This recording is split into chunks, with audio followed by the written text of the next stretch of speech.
Welcome to SVG-TV News for Thursday, September 1st, 2016. I'm Lafern Fraser with the details. Prime Minister Dr. Ralph Gonsalves has expressed concern that a number of persons are trying to cheat the public assistance system. At a media conference on Tuesday, August 30th, 2016, Prime Minister Gonsalves was questioned on the issue by the media. The Minister of Finance said that although some persons try to beat the system by making false claims, they are eventually caught because of the diligence of the public servants. Doesn't have to do with political preferences, because the public servants, they genuinely do a good job. But there are some people who have learned to beat the system, and they try on an ongoing basis to see if they could weed out those who are not deserving and who try to beat the system or who have beaten the system. And you're always going to have a small number of those who for a while would successfully beat the system. But they get caught, you know. And the names are removed, other names are put on, because they use different names, different families, and it's until they find out and they get it right. Taiwan's Ministry of Foreign Affairs has indicated that they are open to fresh talks with this country's opposition following the announcement to switch diplomatic ties upon taking office. According to a newsletter posted by the China Post, a Taiwanese English news site on Tuesday, August 30th, 2016, spokesperson of the ministry, Eleanor Wang, noted that the ROC cherishes its long-standing friendship and ties with St. Vincent and the Grenadines, highlighting that Taiwan has over the years cooperated extensively with the ruling Unity Labour Party government and has contributed to numerous areas of development. Wang outlined that the ULP continues to be a strong supporter of Taiwan, especially in their participation in major international organizations such as the World Health Assembly. She added that since the establishment of diplomatic ties with SVG in 1978, the Taiwanese government has maintained close relationships and interactions with both the ULP and the NDP during their terms in office. Since the publication of his party's position last Tuesday, August 23, 2016, opposition leader Arnim Eustace has had to defend his position, especially since it was claimed that he had recently praised the efforts of Taiwan in the development of SVG and had also pledged his continued support for the ROC government.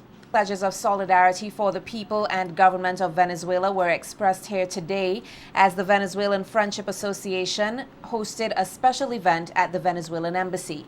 The event heard expressions of solidarity from various local organizations such as the Central Kingstown Development Organization, the Garifuna Heritage Organization, and the National Workers' Movement, which coincided with a pro-government march and rally which took place in Venezuela at the same time today.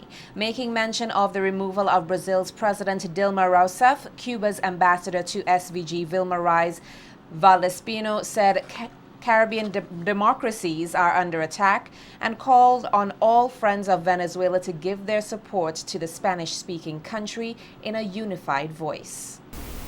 Is under attack. Venezuela is under attack. It's under attack for some months, a lot of months, from the same beginning. Now this just one another day. Venezuela needs our active help, our active solidarity.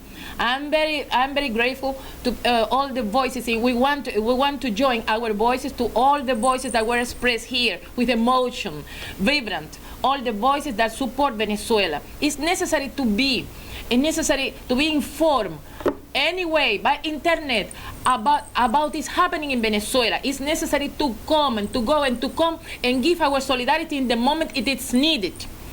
We always could count on Venezuela. Now Venezuela count on us, and we should be present. Also making remarks was Venezuela's ambassador to SVG, Yuri Pimentel, who said he is heartened by all the expressions of solidarity by the local organizations. It is important that all our friends in the world are aware of this scenario, because in the hegemonic media it is hard to access the truth about our country. which suffers not only economic blockade but also communicational blockade by the transnational powers. The large international media always tries to distort the facts and to turn victims into perpetrators, as they did in 2002. But we are sure that thanks to the measures that have been adopted by my government and the great popular mobilization that today are making the revolutionary sectors in Caracas and other parts of the country, this new attempt of coup and violence from the right-wing opposition and imperialism will fail. Again, I want to thank you for your continuous support and friendship.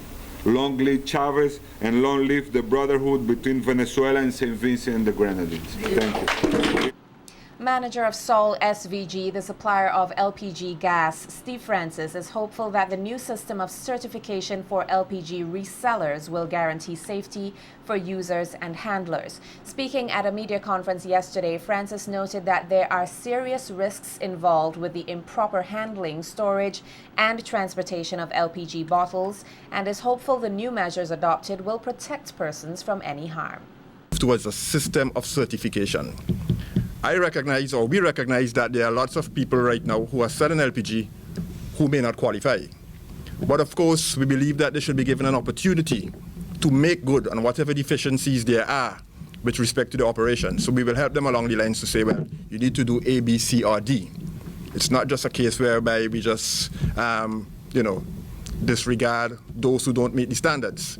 But the standards are being developed by the Bureau of Standards in conjunction with the oil companies. And so we hope over the next couple months or so that those particular standards would be ready and that everybody understands who you can buy LPG from.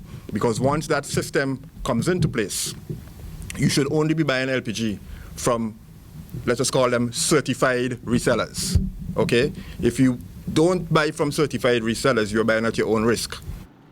Country representative of Rubis West Indies Limited, Eroy Edwards, is also of the view that certification for resellers is an important element in ensuring a greater degree of safety. He said Rubis West Indies Limited will be conducting training for persons dealing with LPG. Certification of distributors, certification of resellers. We think that it is important that resellers be certified.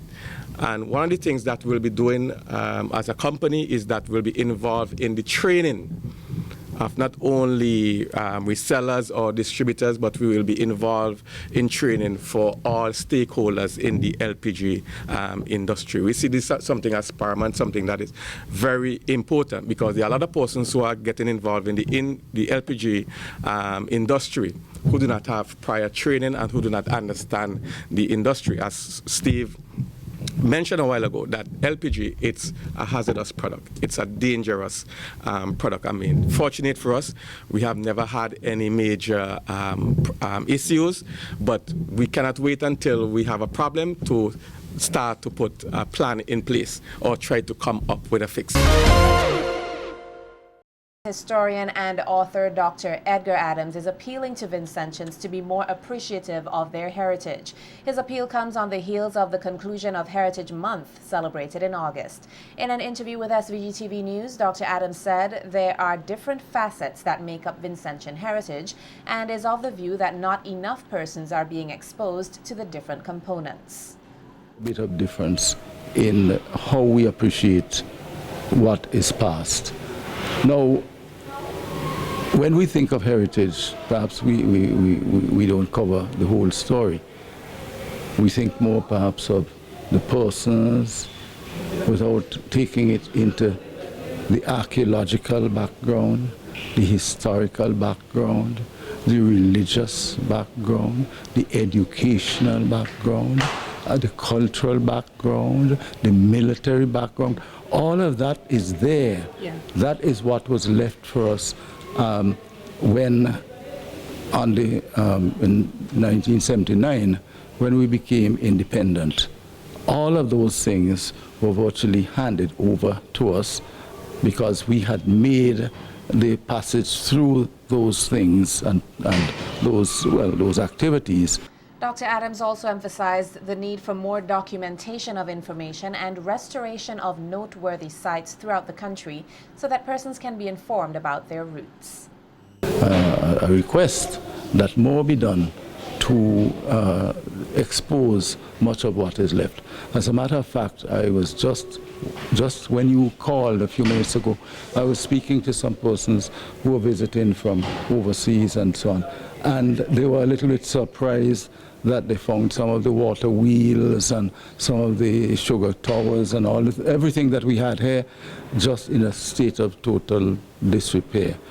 Even what was left originally of Pirates of the Caribbean, all of those bits and pieces have now sort of virtually disappeared. But if we're going to make anything of our future, we have to start building on foundations, and the foundation stones are very much within the area of what was left behind. And Carnival stakeholders are being encouraged to take full advantage of the June-July festival. Dominic Sutherland, auditor for the Carnival Development Corporation, urged stakeholders of Vincy Mas to think outside of the box in an effort to utilize the entire 3 months of Vincy Mas to their best advantage and not place all the emphasis on the 12-day climax. Sutherland stressed the CDC is a legal entity in which the platform is laid out for persons to capitalize on. Carnival is launched in early May, but we still seem to have a concentration on 10 to 12 days, June, July, end of June, July. Is that the optimum use of the time period allotted? You have, I think I heard 19 fetes within 12 days, but you have 2 months. We are centering all our discussion still around those 10 to 12 days. For attracting visitors, we are still narrowing where you need to broaden the time. If somebody could get vacation, or let's say late April, early May, shouldn't those persons experience Carnival? He further noted that culture should be the focal point of the festivities rather than constant fetes. As part of the public awareness campaign to get Vincentians to consume less salt, the Salt Smart Coalition in the Ministry of Health earlier today held a back-to-school salt reduction promotion at the C.K. Graves & Company Sunrise Supermarket in Arnisvale. Shoppers were exposed to a number of low-sodium and low-sugar snack choices, as well as free blood pressure checks, which were done in collaboration with the National Diabetic and Hypertensive Association. Noting that the promotion is aimed at tackling the public health issue of high dietary salt intake, especially among children, the ministry's coordinator of non-communicable diseases, Beverly Liverpool, stressed the need for persons, in particular parents, to be more health conscious, especially when purchasing snacks for their children. She warned that the reduction of salt as well as sugar in one's diet must start at an early age so as to ensure that these children will not be affected by various non-communicable diseases in the future. Shop what they can buy instead of the high salty snack. We are trying to show them the healthier, low sodium snacks that they can use instead, especially for the children going back to school. And we also have a little tasting, a sampling, where they can actually taste some of the products to see for themselves and to just get the taste that it is of lower salt content than the normal what we are accustomed to. We need to pay attention to the food labels, and even with cooking at home and so forth, the amount of salt that we cook with and the artificial seasonings, and so persons are trying now to replace that with the natural homegrown herbs and spices and so forth, and that is what we want.